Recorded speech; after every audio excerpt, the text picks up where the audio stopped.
പാലക്കാട് ഷൊർണൂർ നഗരസഭയിലെ കോൺഗ്രസ് കൗൺസിലർ രാജിവെച്ചു. ഷൊർണൂർ നഗരസഭയിലെ 31-ാം വാർഡ് കൗൺസിലർ സി സന്ധ്യയാണ് രാജിവെച്ചത്. രാഹുൽ മാങ്കൂട്ടത്തിൽ MLA-ക്കെതിരെ കോൺഗ്രസ് നടപടി സ്വീകരിക്കാത്തതിലും പാലക്കാട്ടെ MP VK ശ്രീകണ്ഠന്റെ അവഗണനയിലും പ്രതിഷേധിച്ചാണ് രാജി എന്ന് സന്ധ്യ.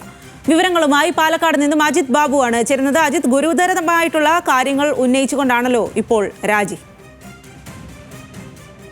സ്വാതി, രാജീവ്, തീർച്ചയായും അതായത് ഈ രാഹുൽ മാങ്കൂട്ടത്തിലുമായി ബന്ധപ്പെട്ട പ്രശ്നങ്ങൾ പാലക്കാട്ടെ കോൺഗ്രസിൽ തുടരുകയാണ് എന്നുള്ളതിന്റെ ഏറ്റവും പ്രധാനപ്പെട്ട ഒരു അവസാനത്തെ ഉദാഹരണം കൂടിയായിട്ട് സന്ധ്യയുടെ രാജി മാറുകയാണ്.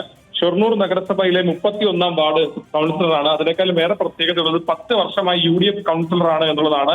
ആ സന്ധ്യയാണ് ഇപ്പോൾ രണ്ട് കാര്യങ്ങൾ ഉന്നയിച്ചുകൊണ്ട് രാജിവെച്ചിരിക്കുന്നത്. പ്രധാനമായും രാഹുൽ മാങ്കൂട്ടത്തിൽ MLA-ക്കെതിരെ സ്വീകരിച്ച നടപടികൾ പോരാ, കൂടുതൽ നടപടികൾ സ്വീകരിക്കണമായിരുന്നു എന്നുള്ളതാണ് ഒന്നാമത്തെ കാര്യം. രണ്ട്, VK ശ്രീകണ്ഠൻ MP തന്നെ അവഗണിക്കുന്ന ഉൾപ്പെടെയുള്ള കാര്യങ്ങൾ ചൂണ്ടിക്കാണിച്ചുകൊണ്ടാണ് ഇപ്പോൾ രാജി സമർപ്പിച്ചിരിക്കുന്നത്. കോൺഗ്രസിനെ സംബന്ധിച്ച് വലിയ തരത്തിലുള്ള തലവേദനകൾ പാലക്കാട് സൃഷ്ടിക്കുന്ന സാഹചര്യങ്ങളാണ് ഇതൊക്കെ ഉണ്ടാക്കുന്നത്.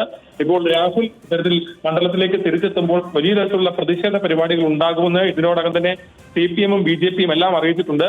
അതിനിടയിലാണ് പാലക്കാട്ടെ കോൺഗ്രസിനുള്ളിൽ ഒരു കൗൺസിലർ തന്നെ രാഹുൽ വിഷയത്തിൽ രാജിവെച്ച് പ്രതിഷേധിക്കുന്ന സാഹചര്യം ഉണ്ടായിരിക്കുന്നത്.